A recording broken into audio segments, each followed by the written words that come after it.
Hello everyone, if you're trying to play Pragmata and your game keeps crashing and you keep getting this error, file looks corrupted, then you have come to the right place because in this video I'm going to show you how to fix this error on Pragmata easily. So first what you're going to do is you're going to go to this location. So you're going to go to your game's location. The default location should be in your C drive, Program Files 86, Steam, Steam Apps, Common, Pragmata here. And now what you're going to do is you're going to delete this RE chunk file if you have it here.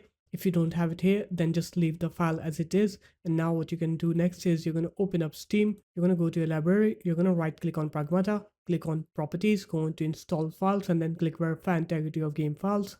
Once you do that, it will re-download that corrupted files on your game. And once it's done with the re-downloading process, now you can go ahead and try to play the game.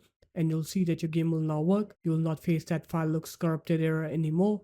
So this guys, that's how easy it was. If you guys found this video helpful, make sure to leave a like, comment and subscribe to the channel, and I'll see you in my next video.